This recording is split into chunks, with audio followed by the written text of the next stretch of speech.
Welcome to a Rice University podcast. For more information about us, please visit our website at www.rice.edu.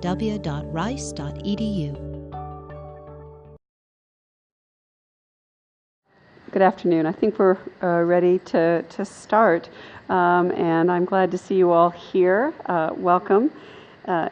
This is our second colloquium in our year-long centennial-themed series on Rice, A Century of Change.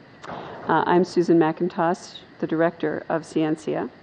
And while the centennial is most frequently viewed as a celebration of a history of accomplishments and revisiting of great moments and people in that history, what we've done with our theme this year is crafted it in such a way that either a backward or a forward look at the changing face of our intellectual projects here is possible.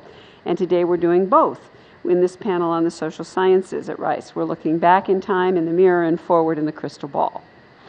Our original Dean's panel of 4 has been reduced by circumstances to 2 in the flesh and 1 by Skype. Joe Cooper, our first dean, unfortunately had to cancel his travel plans at the very last minute due to a family health emergency.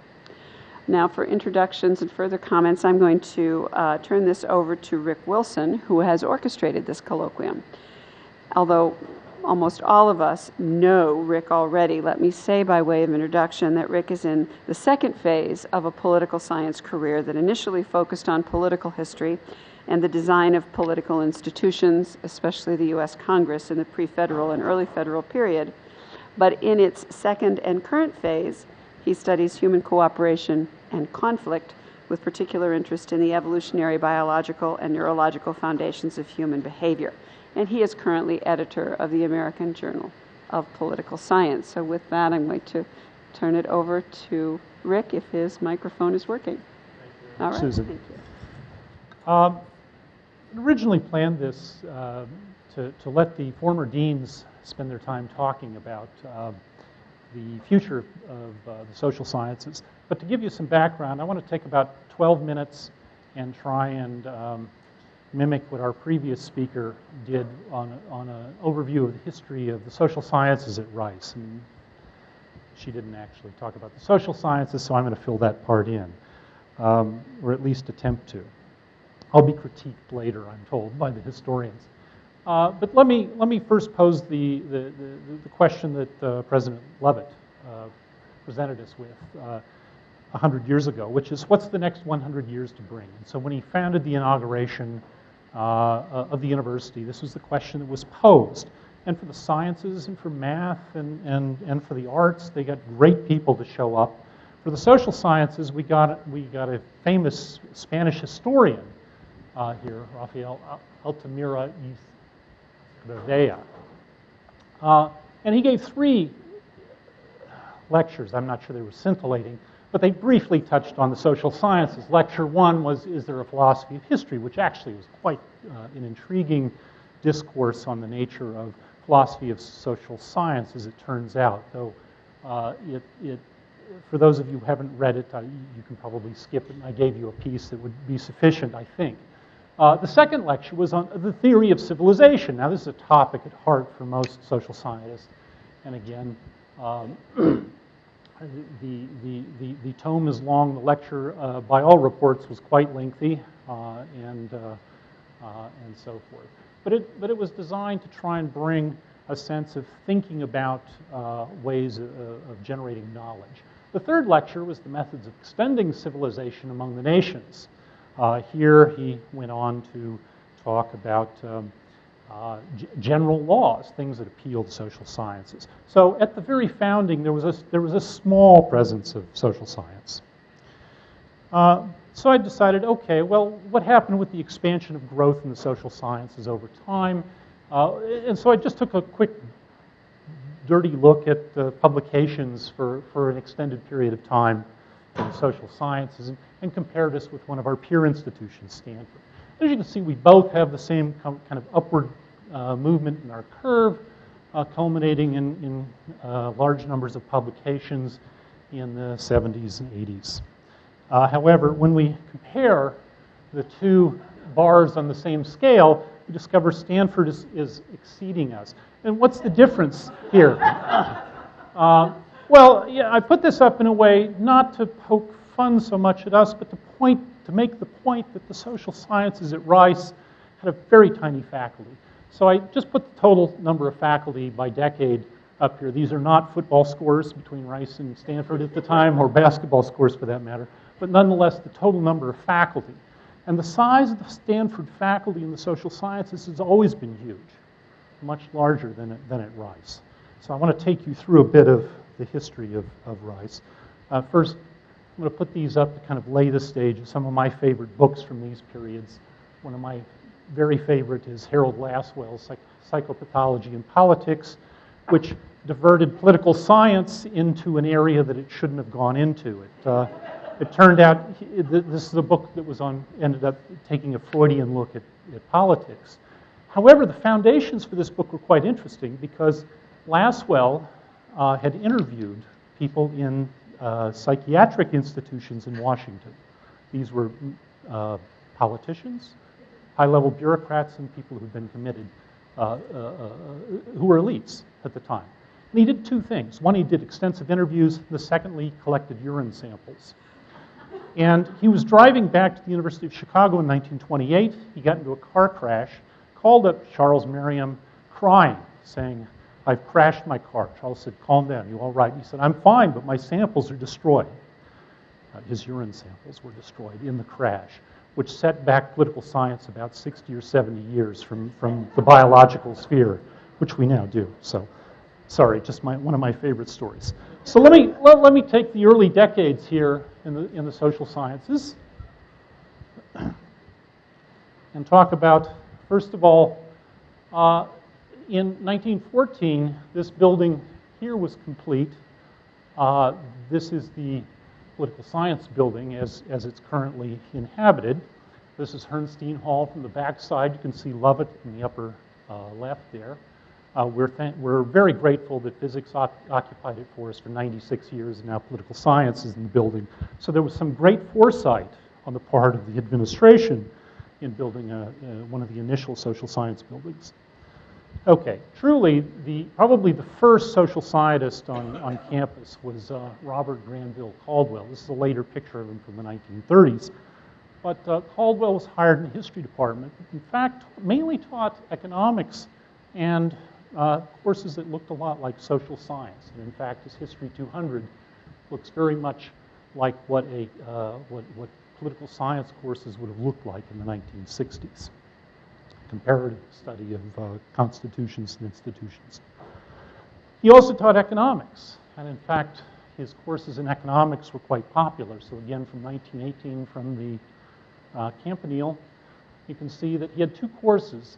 The second of the courses were very much in line with what was current in the social sciences at that time, kind of going out into the hinterlands, doing investigating what people were actually doing in their native habitat. And he used Houston as an example.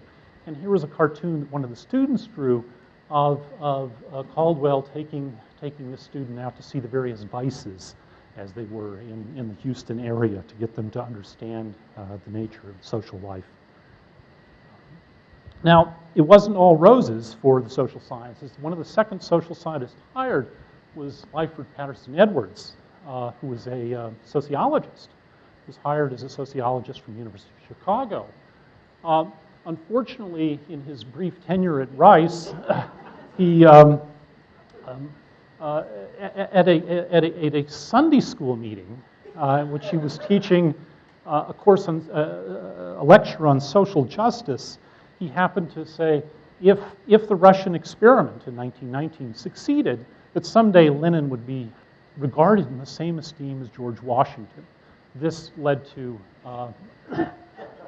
J.W. Hawley storming out, confronting the president and the board of trustees, who, despite the faculty uniting behind Edwards, went ahead and fired him. So much for academic freedom in this period. That quieted the social sciences a bit. By about 1924, you see the curriculum's expanded. There are two folks teaching largely in the history department And so there's now, it's not a major yet, but there's a set of courses that revolve around business and economics. So this is going to be the core, one of the core pieces of the social sciences. In this earlier period, you can also see that sociology has crept back in, as well as a course on philanthropy, which takes, again, the same kind of approach to studying people in their domain. Okay. By 1932, there are identifiable, they're not departments yet, but identifiable curriculum both in economics, and now psychology has been added. And you can see the psychological courses are very much in the vein of what was current in psychology in that period. Some studies on animals, sensation, perception, fairly key issues that continue today. In this middle period, I'll just assign it 1932 to 1952, another bunch of books that I kind of like to give you a flavor of what's going on in both economics. We have the Foundations of Game Theory. We have Samuelson's book, which explodes on the micro-foundations of economics. We have psychology developing in the post-war years.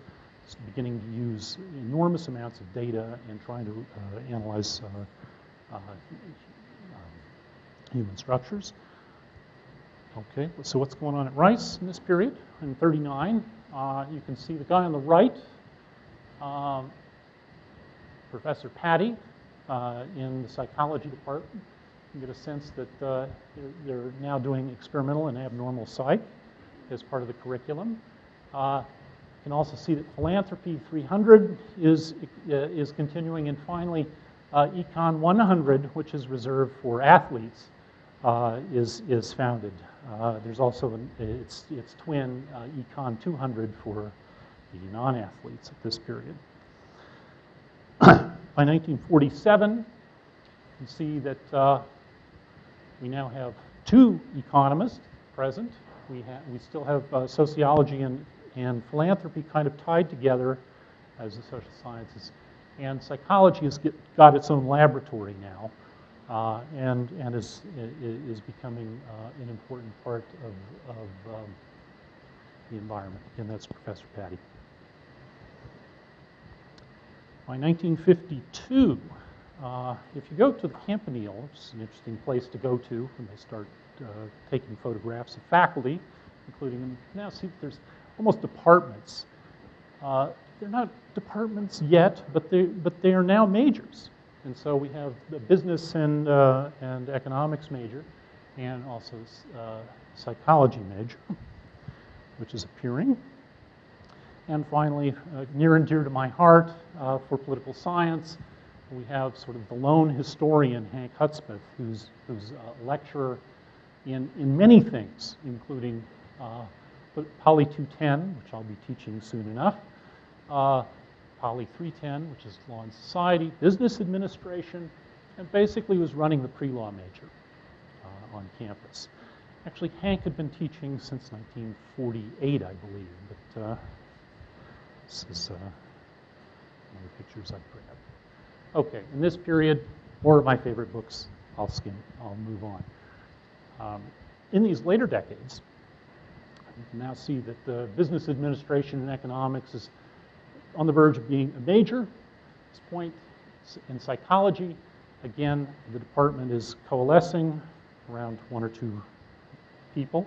But again, keep in mind that the social sciences are very small, so the number of people on the faculty is quite tiny at this point. By 1962, departments are formed. So we already know a lot about economics and business administration, but now anthropology and sociology are formed as a separate department. Actually, they're co-joined as a department. A really interesting history of trying to bring together those two disciplines into one department. And so it's with the urging of President Bitzer in the 1960s and Masterson's pushing as Dean of Humanities that the social sciences and humanities both begin to expand.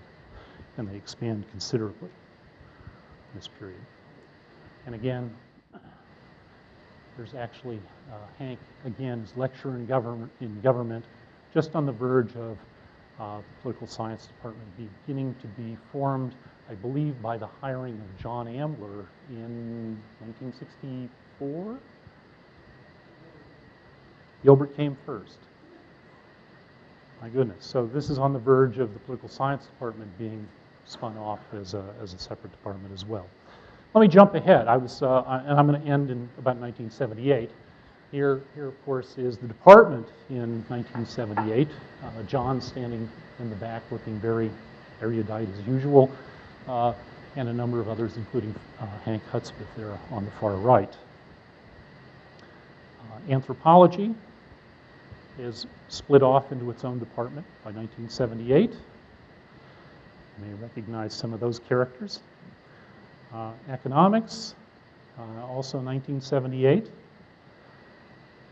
Stylish group, and psychology. Sometimes it's not good to go back to the old pictures. And here you go, sociology in 1978. And you may recognize many of these characters. What is amazing is that I wish Steve were here. He's in China right now, but certainly he hasn't changed. And to give you a sense of this, here he is in 78, and some of us have not worn so well over the years. There I am in 1984, I believe. Okay, so if you go to the website, there's a very nice piece which does a more recent timeline of the social sciences at Rice. So under the Division of Social Science webpage, there's this very nice timeline, and I'm going to leave that up. But what I want to do is now move to the real festivities. I've given you just a really brief overview. The social sciences were pretty moribund for many, many years at Rice. Very tiny group, highly constrained, like many of the faculty at Rice. And it was in 1979 that the Division of Social Sciences was founded. And I'd hoped to have Joe Cooper here to talk about his early tenure as the first dean of the social sciences. Unfortunately, he was unable to attend. He called me up yesterday and had to bow out. However, I do have three others, two physically present and one present via Skype, who are going to run a small panel to talk about a little bit about the past, their experiences, and I've asked them to think more about the future and where the social sciences might go, in much the same way that President Lovett 100 years ago asked scholars from all over the country to come in and talk about where the future might be. So first, let me do some introductions. Let me first introduce Jim Pomerantz, professor of psychology at Rice University. Many of you know him. He's a cognitive psychologist with a specialty in human visual perception and attention. Earned his Bachelor of Arts degree from the University of Michigan. I won't give you the year. And earned his PhD from Yale in 1974, and moved on to Johns Hopkins in 1974. 1977, he went to SUNY Buffalo, where he remained until he fortunately joined the faculty here at Rice in 1988 as the Elma W. Schneider Professor of Psychology and Dean of Social Sciences. So Jim was our second dean. Jim then abandoned us for Brown University in 1995 to become provost and professor of cognitive and linguistic sciences. In 2000, he returned to Rice, to great fanfare, at least from many of us, and he's been here ever since. He served as director of Scientia from 2001 to 2006.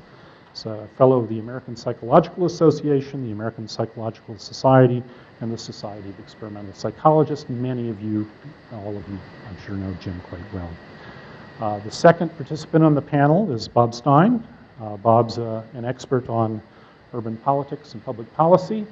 I didn't embarrass him by showing you his picture from 1979 when he first arrived at Rice. He started his career at the University of Georgia, there for 1 or 2 years, and then fled, joined Rice, and has been here since. and served as Dean of Social Science from 1995 to 2006. Our third participant, who I bet you I can bring up on Skype right now, I hope, there she is. Our current dean, Lyn Ragsdale, would love to be with us, except she's in Shanghai, where it is very early in the morning. She received her PhD from the University of Wisconsin-Madison in 1982, taught at the University of Arizona for 19 years, moved to the University of Illinois at Chicago in 2001, serving as political science department head. We then snared her in 2006 to become the fourth dean of the School of Social Sciences. I might add, we tried to snare her earlier as a colleague in our political science department, I believe in 1980-something, Lyn? But she turned us down to stay at Arizona. So she has joined us live and not quite in person. So if I could ask the panelists to go ahead and take their respective, take some seats. And I posed to the panelists 4 questions, and so I'd like to give the panelists time to talk about each of these questions for about 15 minutes or so. And what I'll do is probably go in order of when you were first came to Rice as dean, I guess. So if Joe were here, we would have to constrain him on the time he could speak, but the rest of you were quite good at it. So first question I posed is what are the 2 or 3 most important things that happened during your tenure as dean? And while reflecting a bit on the past, I'd also like you to think forward into the future. What do you think were the implications of that for the future? Before I launch into the answer the question that Rick has posed, let me try to set the stage for you for what it was like when I arrived at Rice in 1988. George Rupp was the president then. Neil Lane was the provost. The dean of natural sciences was Jim Kinsey, and of engineering was Mike Carroll. And of humanities was Ellen Matisow. Mary McIntyre was doing continuing studies. Mike Hammond was doing School of Music. Michael Hammond's office was in the basement of Sewell Hall. So we shared this building along with the art gallery, the art department, and the musicians playing in the stairwells. It was an extraordinary experience to see a school, entire school, sort of crammed into a portion of one building. We had I had just read an editorial by George Will that circulated nationally. It was in the New York Times, singling out Rice University as perhaps the best school in the United States. We were just about to become ranked number 9 in the U.S. News and World Report rankings. I can't attribute that entirely to my arrival at Rice in August, but it was quite a nice coincidence. At that time, we had no tenured full professor female in the School of Social Sciences. We had no email in the dean's office. I tried to send in my acceptance of the deanship at Rice via email and learned that there was no email account to which to forward that response. There was not even a computer connection going into the dean's office. It was an entirely different time and era. Things are so different now. Malcolm Gillis became president of Rice University in 1993 with an appointment in economics, was followed by David Lebron in 2003 with an appointment in political science. So Rice basically has been led by social scientists for the last, 17 years. And yet we are quite small. We'll probably talk about that later on, what the challenges and the opportunities are. On my first day of duty at Rice, the chief problem that was on my plate was implementing a vision of George Rupp to put together a set of foundation courses that would span natural sciences and engineering, social sciences, and humanities. And natural sciences and engineering is another story for another day. The humanities foundations course, I think, turned out to be a great success. But the one in social sciences was quite a challenge, one that Dave Schneider and Rick Wilson and others of you in the room can probably talk about at great length. The complication was that there really was no foundation of social sciences, to put it briefly, or at least give my particular spin on it. But we did have a person, Gaston Rimlinger, was pictured, I think, 3 times in Rick Wilson's PowerPoint presentation that we just watched. And Gaston had up here in his head a model of how to go ahead and build this foundations course that was going to unify social sciences and not only deliver on the vision of George Rupp, but actually unify us, perhaps for the first time. And so on that first day of work, I got a telephone call from the Assistant Dean of Social Sciences, Jack Yahler, saying that Gaston had just died. And welcome to Rice University. Well, it was quite a loss. Gaston was a powerful intellectual figure to be reckoned with, but his notes were in his head.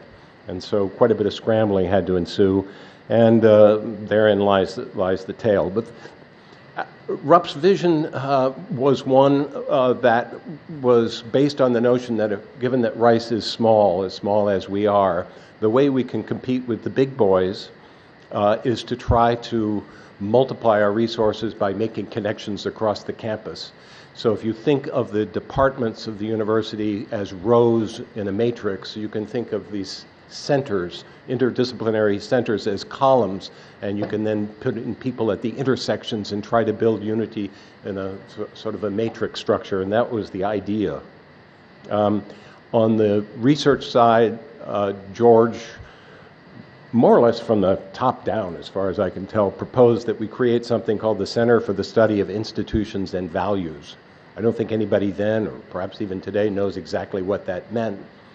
We already had a structure that Joe Cooper had created, and were Joe occupying the 3rd seat up here, he would talk about it. It was called the Rice Institute for Policy Analysis, or RIPA, and it was basically the Baker Institute so far as it went in 1979, I guess, through 1988. So we had that in place, but George Rupp was looking for something broader than what RIPA was developing.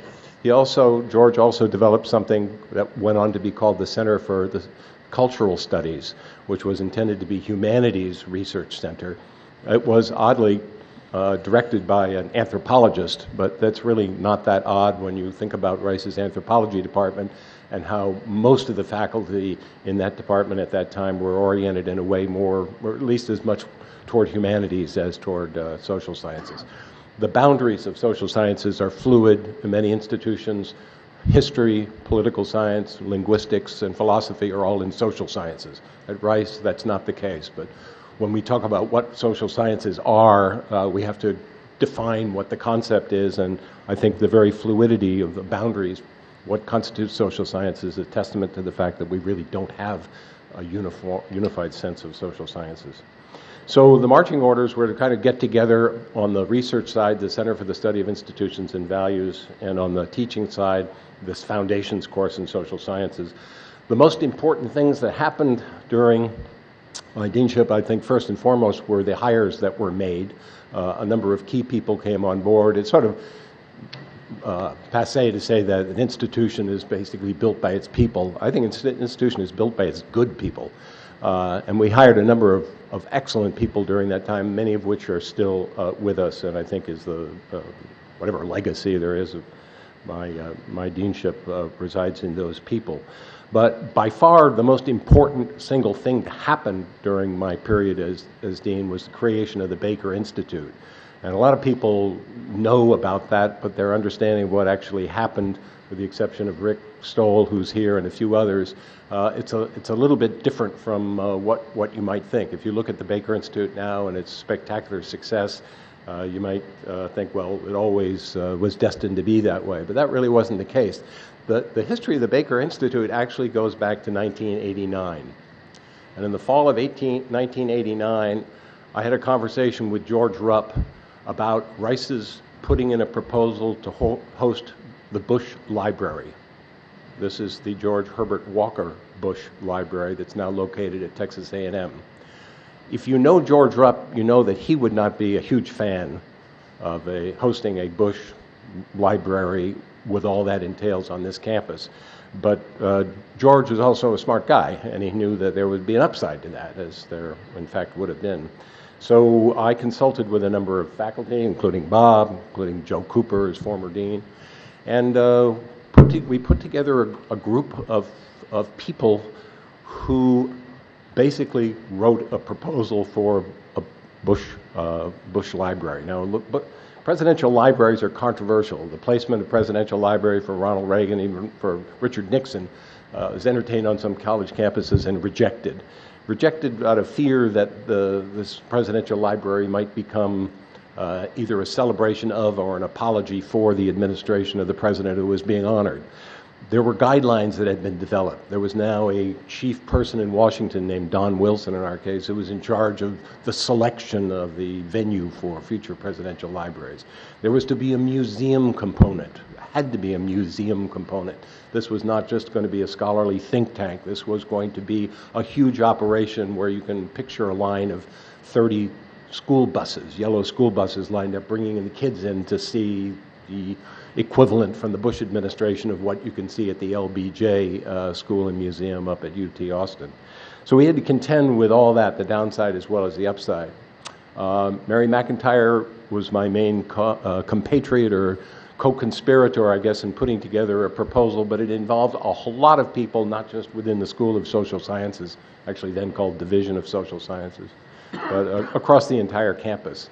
We ended up with a spectacular proposal to deal, if I may say so, to deal with the issue of all the yellow school buses. We proposed putting the Bush Library over in Herman Park in what is now the Japanese Gardens. Actually, Mary wanted it put over more on Benz, where many other sort of public civic institutions have been located since. Our proposal didn't prevail, even though it was hand-carried to the White House by George Rupp and Charles Duncan and a representative of the University of Houston. We ended up getting together with the University of Houston because we realized that we were getting our clock cleaned by our friends up in College Station. That Texas A&M had jumped on this earlier. They had jumped on it more powerfully, even though there was no actual connection between George H.W. Bush and Texas A&M University. In contrast to the situation at Rice University, George Bush had taught at Rice University, had co-taught a course with the person who would be sitting in the seat right now. No, not Lyn Ragsdale, Joe Cooper had taught, well, there are different versions of this. So technically speaking, he had taught a course. At any rate, that didn't fly. We didn't get the Bush Presidential Library, and some people thought that was great. But a year or so later, I was visited by Rick Stoll, who had an inkling that Bush was not going to be reelected. And I'll be damned if he wasn't right about that. So Rick's point was that this might mean that Jim Baker, who had served in so many positions in Secretary of Treasury, Secretary of State, Chief of Staff, might want to come back to Houston and Rice University, and maybe we could set up an institute that would be based around him and his contribution. There are always concerns about creating a public policy institute for a living political figure. You don't have to have a great imagination to think about how this could go wrong. We had other political figures who were associated with Rice. Charles Duncan, who was chairman of our board at the time, had been the Secretary of Energy in the cabinet. Ben Baylor had been Postmaster General, which used to be a postmaster, which used to be a cabinet level position. And Bill Hobby, of course, had been Lieutenant Governor of the state of Texas for 17 years. So there were other potential possibilities, but what set Baker aside was that Baker's grandfather was responsible for Rice University. How could there be a more perfect person around whom to organize this idea? So a lot of us spent huge amounts of time, Rick being probably the most prominent, but lots of others, including people in other schools and trustees, trying to put together this idea for what we originally called the Baker Center. We had a few cardinal ideas that we started out with. Well, the first was that it was to be a center, or we later decided it would be better called an institute. It was to be modeled after the other successful Rice institutes, most particularly RQI, Rice Quantum Institute. Rice had a model for how to do institutes and how to do institutes right. that the institute was to be housed within an academic program, that the institute was to be at least 50% academic, that there was to be an intermingling of faculty and practitioners, public policy practitioners, so take people who've been out in the real world and done jobs like Secretary of State and Governor, put them next to an economist or a political scientist, and see if you can get a conversation going. A few of us went on trips to visit other institutions, sort of a scaled-down version of Lovett's tour around the world to create the model for Rice University. We visited the Hoover Institution at Stanford. The Hoover Institution at that time was chaired by, in fact, a former Houstonian political scientist from the University of Houston. And his mission, apparently, at the Hoover Institution in 1992 or 3 was to attack Stanford University. If you read the annual report out of the Hoover Institution in 1992, it's basically an attack on the mothership, on the university of which the Hoover Institution was a part.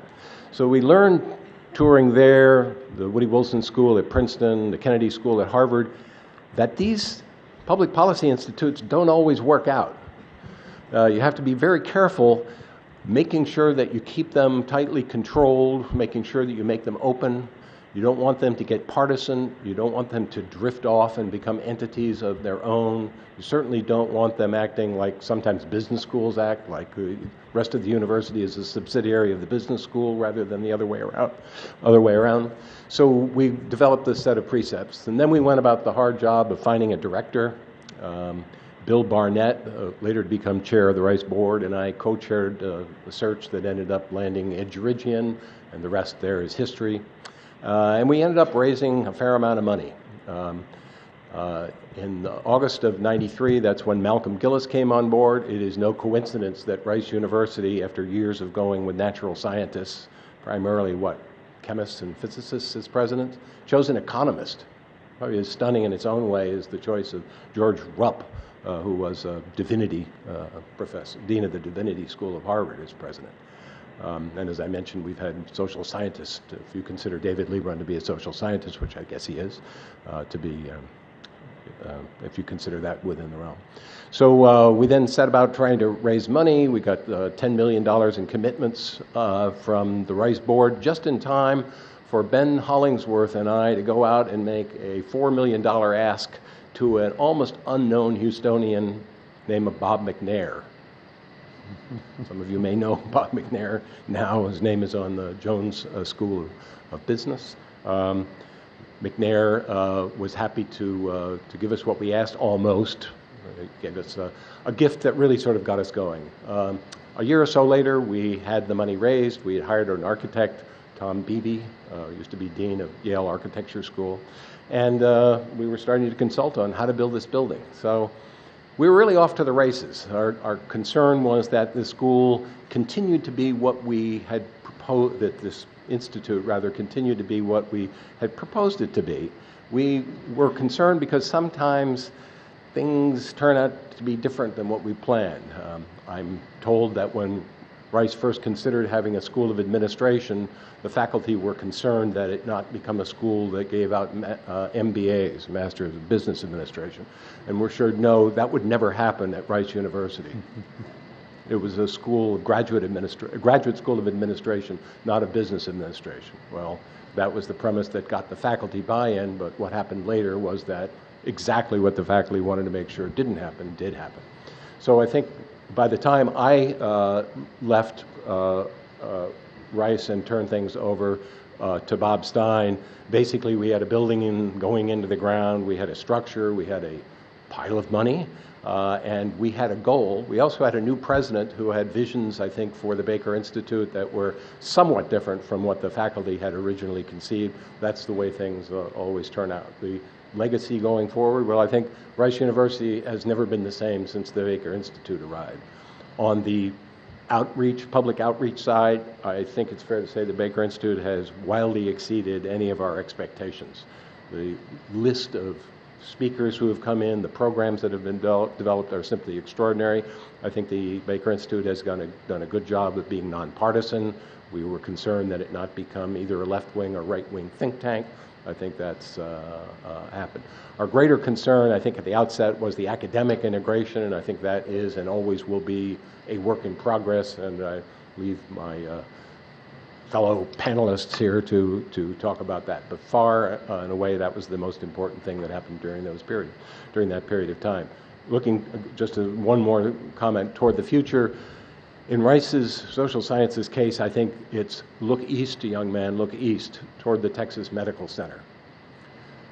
More and more we are discovering the biological bases of human behavior, and social sciences at its core has as a unifying idea the basis for why people, and animals to some extent, but why people do the things that we do. And we are understanding that basically within humans, our behavior is echoed, some would say caused, by activity within our nervous system. And the better we understand that, the better we're able to get a handle on human behavior. Not that we can completely explain anything from any particular point of view, but we now have tools at our disposal, tools that are being exploited by political scientists and economists, probably sociologists and anthropologists soon to follow, that weren't available before.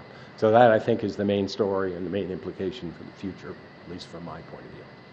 Thank you, Jim. Bob? As Jim said, when he left for Brown, I was the department chair, and he called me in and said, work among yourselves and find someone to succeed me. And I said I did, and it wasn't me. I thought I did a really good job. I won't mention the person, but when I got to meet with our new president, Malcolm Gillis, who'd been in office briefly, he said, you're not really good at finding a dean, so you'll have to do it yourself. I was interim for a year, and Rick Wilson was the chair, if I remember correctly, of the search committee. And I didn't apply for the job. I simply said, if you can't find anybody better, I'll hang around. That was 11 years later. But on a more serious note, Jim's right. Maybe Rick wanted us to talk about important things that happened during your tenure. Baker Institute was probably Jim's most important achievement, and I think Rick Stoll there's a letter that stands on the wall, or sits on the wall of the Baker Institute that Rick had written, and he had showed it to me, and I said, sure, right. This is about a week after he'd been turned down for the George Bush Library, and one amount of time that all of us had put into that didn't leave us with a great sense of, let's do it again. But Rick was pressing it. He did ask me if I thought George Bush would get reelected, and I said, maybe, maybe. But when I was asked to be the interim dean, I was given two tasks. They were unambiguous. I actually found them in my computer. One was to build a faculty, and it was Malcolm Gillis and David Austin at the time who said, build the faculty from the bottom up, from the department up. Second was to increase external funding. What I was trying to figure out is if we had done that, and I was looking at the numbers, and one leads to the other. Between 1994-95 and 2000, we had 10 new faculty in the School of Social Sciences, which doesn't really sound like a lot, but in fact we were 63, went to 73, and by 2003 we were at 77, and we've been relatively flat since then. If I had been inclined to do what Rick did, I would show you what the enrollment numbers look like, and they have grown at a faster rate than the 17% growth in faculty. But Jim's absolutely right. The faculty we hired, many of whom are still here, were really fine faculty. Proof of that is the fact that in a short period of time, most of those faculty went through the ranks quickly. We went from about $340,000 of external research grants in 1994 to $1.4 million in 2000. That number literally doubled by 2006. I'm sure Lyn can attest to the fact that that number has grown at a faster rate. Inflation is not the source of that. It's not a larger faculty, because I could be wrong, but we're still at about 77. That's probably about 40 to 50 faculty out of that 77, an enormously high percentage of faculty who bring in external funding. And that doesn't include internal funding that might come from the Baker Institute. That's external funding with overhead charges. To me, that it is the faculty and the faculty that was hired by the departments. My view was basically to empower departments to find the best faculty to justify those faculties in terms of their intellectual agenda, and then go fight with Malcolm and David Austin. In most cases, we succeeded. We failed in some instances, but most of the time we succeeded, mostly because I think the departments had a clear, unambiguous idea of what they wanted to do. That wasn't always a consensus in the departments, but when there was a clear picture, we moved forward and moved forward quickly. Two things that I think, and a person I'll mention here that many of us may have forgotten, was Jordan Kaninsky, who is our graduate dean of graduate studies. And when I came in '94, Jim would always ask the department chairs, what are the highest priorities for your budget each year? He'd make us rank those 2 or 3 things. And as he gave me those annual reports, and as I solicited them consistently for a department, for 4 departments at least, 1 wanted a graduate program, and the other 4 wanted simply stronger, larger, better, well endowed. And we spent the better part of 10 years building up the graduate programs, both in size, in stability, and in funding. And every year it was a struggle, but it was a struggle that I think by about 2000, 2003, we were happy with. It's always one that you're kind of fighting against, but I'd say the graduate programs achieved a level of national distinction where 2 departments were ranked in the top 25 by the time I left. And that was not anything I had done, but mostly because people like Jordan, David, Malcolm had supported the enhancement in stipends, the growth in the number of students. We went from 3 years of funding to 4. It doesn't sound like much, but it eventually led to summer support. We were able to not only recruit better graduate students, but use that recruitment to help our faculty seek and get external grants. They were all connected. So the quality of the faculty, the stabilization, enhancement of the graduate program led to, I think, the external funding. The Baker building was itself a challenge. Jim had started that. I finished it, but the bigger challenge, as Jim pointed out, was the difficulty of integrating the academic program to the Baker Institute. I don't consider it a success. I consider it a challenge, one that I don't think I ever met, and I don't think to this day we've ever met. I'm not certain that is a function of the School of Social Sciences or the Baker Institute's lack of desire, but rather simply the natural evolution that comes about when you get administrative changes. By the time Malcolm came in and George had his say on what the Baker Institute looked like, we had a very different picture. And when David Lieberman came in, it was still a different picture. I don't know if I should go to the second question or let me have Lyn join us now. Hi there. Lyn, you're here. Okay, you can hear me? Yes, ma'am. Okay. Well, I mean, I think it's been a very interesting conversation so far, but of course most people in the audience know what's been going on recently. You know, in terms of what's happened since I became dean in 2006, I think the biggest challenge that we've all faced has been the increase in the student body.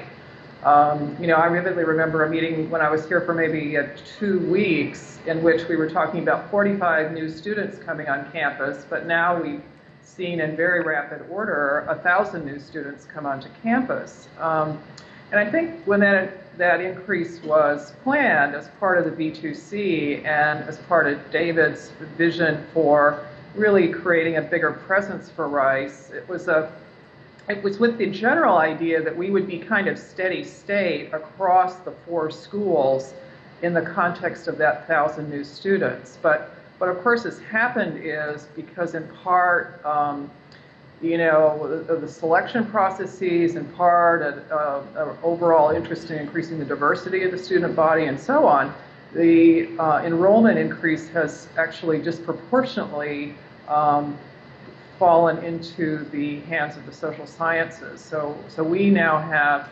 48% more majors than we had before, rather than just assuming you have a steady state, we would have had a 30% increase, so we've had a 48% increase.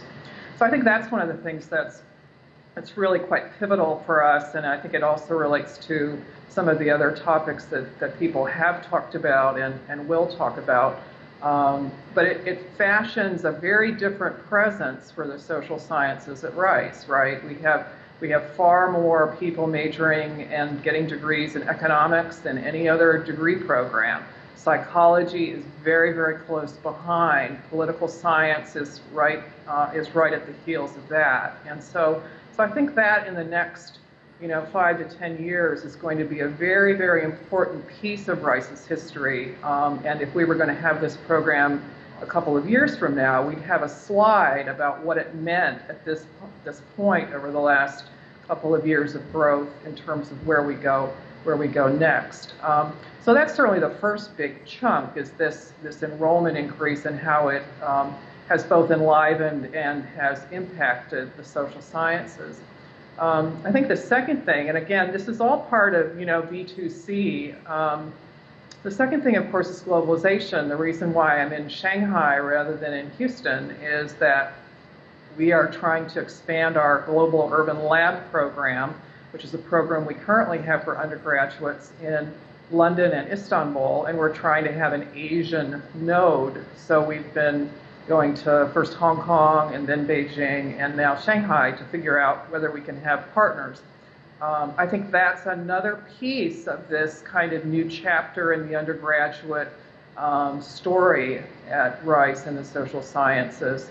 And students don't necessarily want to do just a straight one-on-one study abroad program, but if you provide them with some interesting content, something about global cities, something about the nature of the way in which you can compare large urban areas, that's the kind of thing that excites our students, and I think that's been very important in terms of this global piece of the B2C. Just to follow up on Bob's comment about research, I think that research trajectory has continued, even though the faculty size has kind of bumped around up against 80 and then come back down a little bit.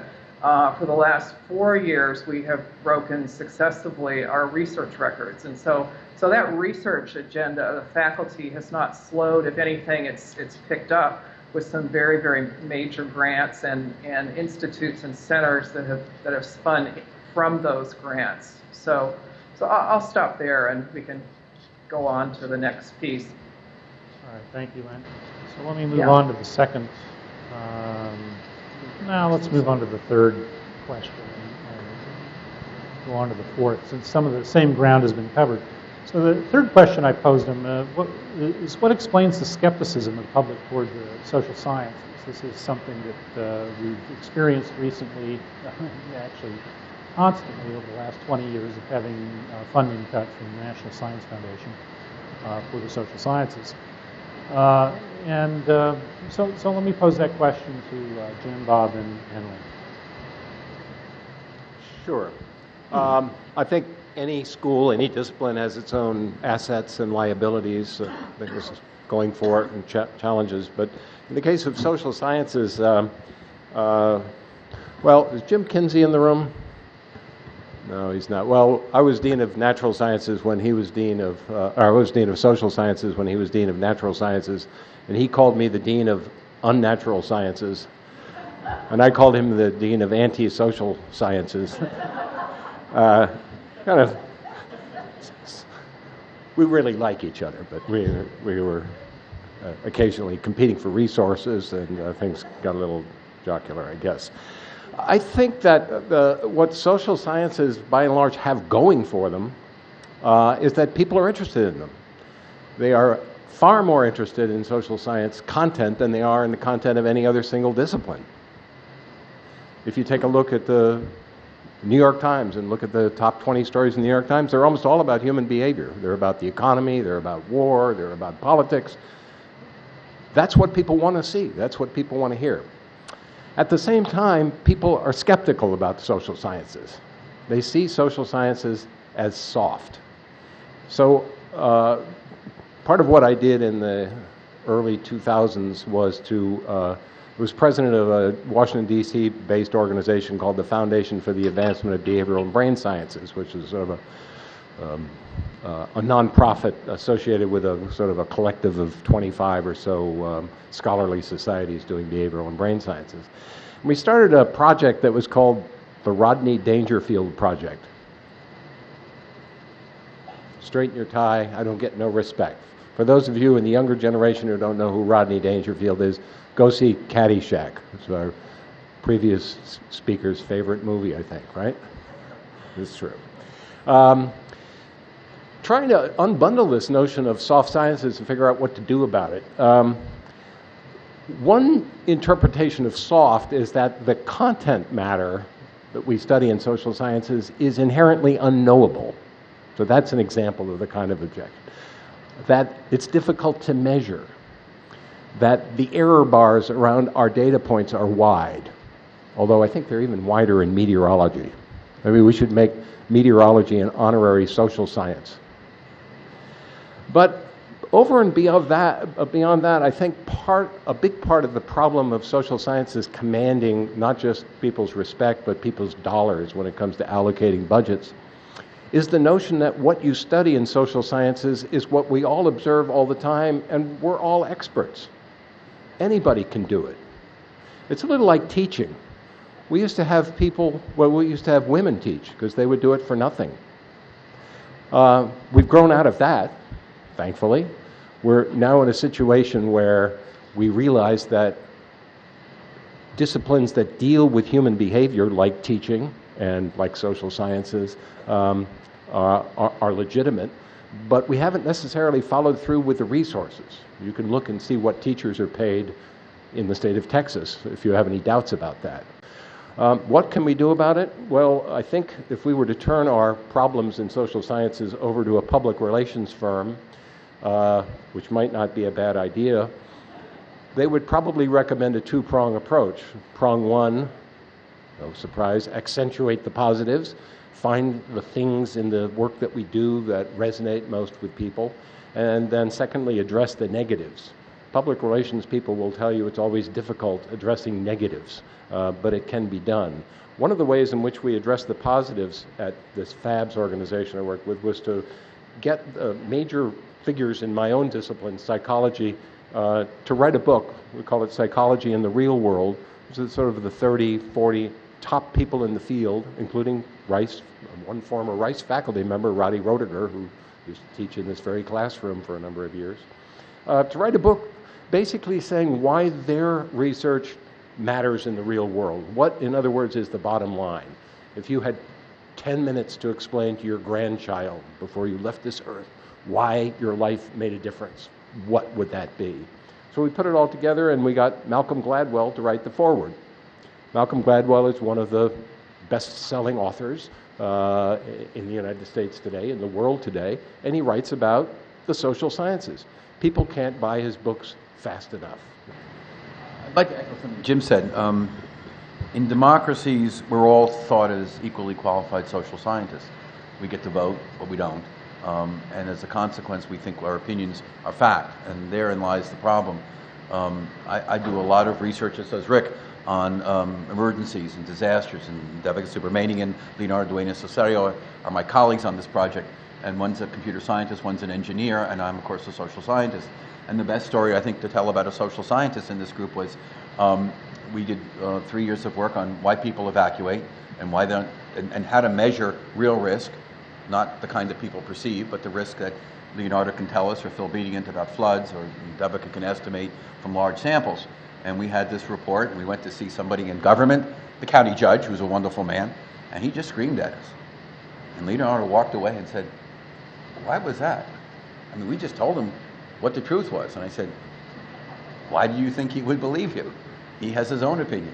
And the judge, who's a wonderful man and has done some wonderful work, sat there and looked at me and said, "I talked to 3 people, and this evacuation really worked." And Leonardo said, "We talked to 2,500.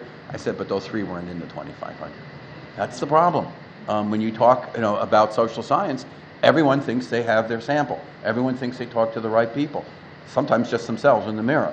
The danger, of course, is when you do talk to people on the Baker Institute, and tell me if I'm wrong, but sort of talking truth to power, that is this idea that you'll have this interaction. And I remember when Rick talked about it and Jim talked about it, and I taught some classes with Bill Hobby. I said, be careful what you wish for. You unleash a bunch of social scientists on the real world, and a lot of things can happen, but not all good. I've had this experience with Bill Hobby working on things as simple and arcane and unimportant as the Safe Clear program, red light cameras. Not some of my better publications, but the ones that have gotten much more visibility, and people trying to run me off the road, literally. The point is, people don't really trust what social scientists do, and when they do try to interact, economists are probably the most famous for this, they don't get what I would call a lot of respect. and they don't get a lot of listening to. Occasionally they do. I think the question is really whether or not the social sciences wants to really dabble in the world and offer the suggestions and ideas to government officials. The Baker Institute, the Kinder Institute, several others want to do this, but it's dangerous. And faculty members are by nature not self-selected to go into that kind of work. That's why they're academics. They don't mind writing that stuff, but I think the real problem is that we do have a science, we do have something to contribute. It's difficult, and when we're in that place, it's often not as easy to speak that kind of conversation with people who are maximizing votes, not quick evacuations. And remember that people's memories are short-lived. I do think there's a sort of an answer, and I think in many ways it's the kind of experience I've had with Devika and Leonardo, and that is more and more engineers and natural scientists are much more interested in taking their ideas. When Phil tells you it's going to flood over here, he just doesn't want it to be on the evening news. He actually wants Emmett to listen to him and tell people how to prepare for an evacuation. More and more now, natural scientists and engineers are required on NSF to have somebody doing policy evaluation.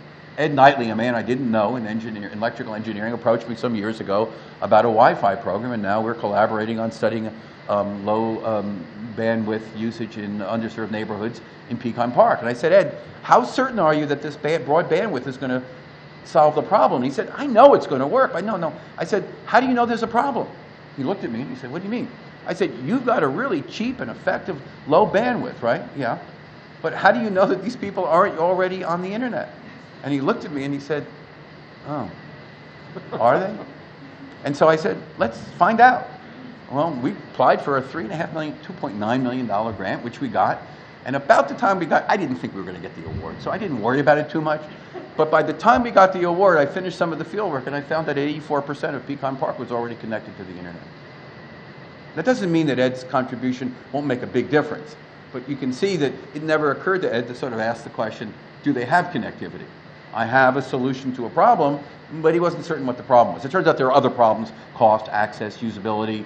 But the important point was that working with engineers and natural scientists, social scientists have a lot to contribute and have a lot to learn about the policy questions that plague us. And I think that's really if I had to ask where the future is, Jim's absolutely right. Every question of public policy that engineers and natural scientists want to solve, whether it's genetic designed prescription drugs or for that matter broad bandwidth or ultimately human behavior stands in the way. Phil can tell you where it's going to flood, but some people just like to stand there and see if it's really going to flood. And the consequences are not really good for them or the city. And the problem is, at the end of the day, is that social scientists do have a role. Their role is going to be working with people like Leonardo, Phil Bedian, and Ed Knightley, and Lyn S. And I think to some extent, it may very well be that the School of Social Sciences ends up having beachheads in many, many other departments. I'll note, I could be wrong in this, Lyn would clarify it, but I think many more of us now in the social sciences have collaborative research projects outside of the social sciences. I bemoan the fact that we're in a wonderful new building, but we're in 3 buildings of social sciences. But I'm not so certain that's terrible, because I spend more of my time with Devika and Leonardo over in Ryan Lab than I do with seeing George Zodro, which I'd like to see every once in a while, and talk about economics. But I find myself much more interacting with engineers and learning much more. So it may be the future. Thanks, Bob. Lyn, comments? Yeah, I think I come at it from a slightly different perspective, which I don't necessarily agree with the idea that there's public skepticism. I think that there's political skepticism about some of the research that we have all conducted, both in the natural sciences and in social sciences, things that for politicians can use as cheap shots and so on. And I think that may have spilled over into the way we sort of view some of our research. But I think it's also the case that the public, and we see this with our students, the public is actually really quite eager to know things about human behavior and eager to understand how the brain works and how that makes them behave in one way or another, or who's going to win the next election and things along those lines. How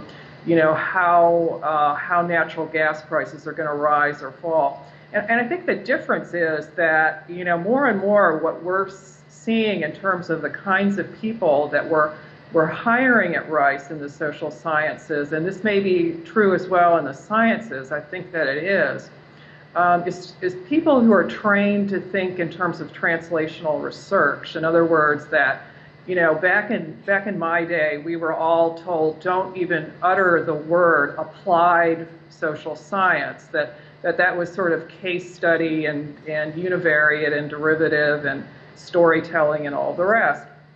But in terms of translational research, we're talking about very strong basic research grounded in theory that yet nonetheless has some kind of social implication, some real world implication. And I think more and more people that we're seeing at Rice, not only hired at Rice, but also getting very large grants, are people who are doing those kinds of things.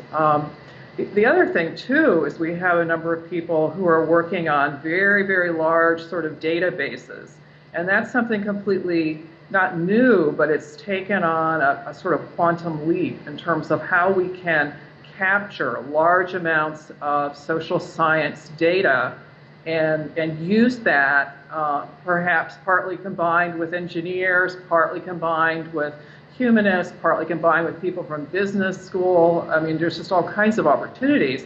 But that's something we didn't see before, and I think it gives us an opportunity to say to people, wow, there are some truths about human behavior, and we're the ones who are at the cutting edge of those kinds of questions. So actually, I mean, I agree with what both Bob and Jim are saying, that everybody's an armchair social scientist. But I don't think that necessarily leads to skepticism as much as what we've seen, of course, is sort of political cheap shots, which is, I think, is actually quite distinct from public skepticism. Well, thank you. I did pose the question of where the social sciences will be in the next 100 years to the panelists, and I'm sure they're chomping at the bit to answer that one, put on their little radar antenna for the future. But I thought instead, since it's getting a little late, I might just open it to the audience to allow you to ask that question of this group of panelists. Yes. Well, I hope it doesn't take 100 years, but I'd like to know if Dean Ragsdale is going to give us a neurobiology, interdisciplinary program so that we all could work together. I don't know if you heard that, Lynn, but the question is, no. are we going to get a neurobiology program, interdisciplinary program in the near term or even in the long term as a way of binding, I guess, the social sciences to other disciplines? Well, and it also addresses some of your problems with increasing. So it's also linked to increasing enrollments and the fact that we have a lot of pre-med majors who are interested not only in biology but also in the social sciences and neurosciences. Right. Well, I mean, I think Jim can speak to the, sort of neuroscience initiative that is kind of back on track with the collaboration that we're still developing with Baylor College of Medicine and Dora Angelaki and David Dickman, who are going to have joint appointments in psychology. So I know he has some things that he can certainly say about that. I think you're absolutely right that, I mean, it's not only just a matter of student demand and recognizing that we have these student interests, but it's also, of course, tying things together with the Houston medical community and the Texas Medical Center and all of its various parts. And so I think it does give us a great opportunity, and as psychology thinks about its priorities, I think that's one place that we'll see that kind of thing manifest. But Jim, you may want to talk more about the specifics of that. Sure. Some of us have been trying for the last 11 years to get a neuroscience program going at Rice University and capitalize on our proximity to the Texas Medical Center across Maine and Fannin. And as Lynn pointed out, thanks to her efforts and David Lebrun's efforts, we're making some progress. We have a joint graduate program now in place between psychology at Rice and Department of Neurobiology and Anatomy at UT. And because of this hire of Dora Angelaki from Washington University in St. Louis coming in as chair of neuroscience at Baylor and completely gung-ho along with her husband David Dickman to create a program in which David would do much of the teaching, I think we're going to be seeing some progress. Political science, Rick can speak to that, but I think that this is the way in which social sciences are headed toward integration of understanding the biology of behavior and combining that with the social aspects of behavior. One other question? I recently read a paper that introduced me to a new social science term, agnotology, the study of social ignorance and misinformation, agnogenesis being the creation thereof. Exhibit A was the climate crisis. And I'm wondering if there's any future in social sciences here at Rice in that area. Lynn, let me give you the question. I think it was agnotology, the study of ignorance, basically, and the specific application here might be the public response to information about climate change. Is that a fair way of framing the question? I can certainly speak ignorantly about that. But I'll let the deans and ex-deans handle this one. I think it's a global concern, the sort of flight from reason and the extent to which people are not simply unattracted to science, but are repelled from science. This has been a concern among people for a long time. If you look at the number of people in the United States who believe that aliens have visited us, or who believe in things that go bump in the night, it's really frightening. When you live, as we all do, in an academic environment, we forget what life is like out there in the real world. And when social scientists tell us through surveys the prevalence of beliefs in paranormal phenomena, it's sobering. We clearly have a lot of work to do. And when we live in a society where everybody gets to vote, as Bob pointed out, it's doubly frightening. I don't know. I mean, maybe Lynn can speak to whether there will be a program. I mean, Steve Klineberg and I probably poll, a dozen to 15 times. I just finished one on the upcoming city election, of which maybe 12-15% of eligible voters will show up. We do a very standard informational question. You would be shocked to see how little people know about their own government, but they still behave. So, I mean, the interesting question, I suppose, is what would happen if we had an election, everybody showed up, and they were fully informed?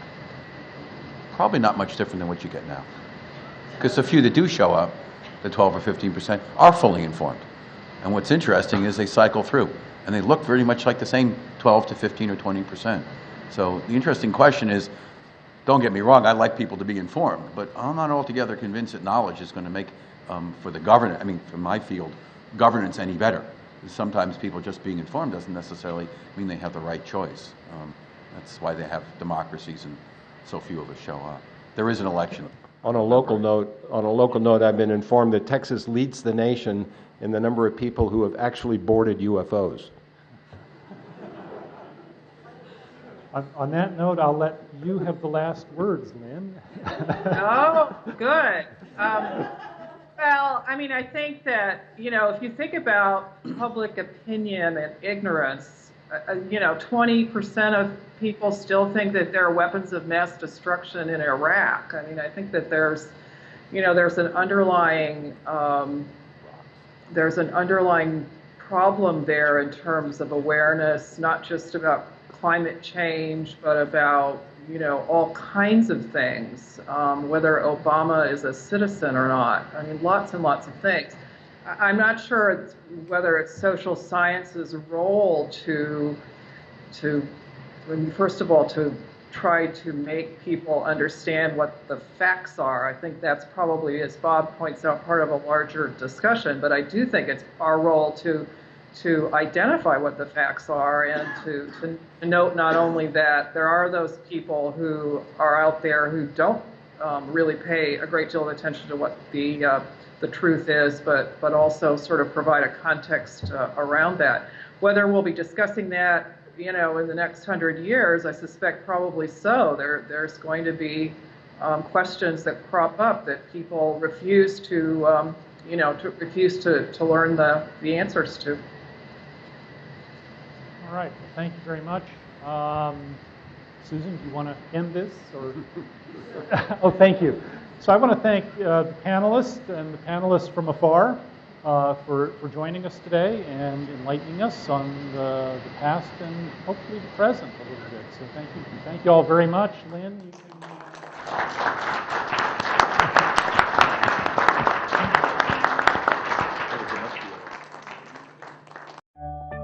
This program is protected by copyright and may not be redistributed in whole or in part without the express written consent of Rice University Digital Media Services.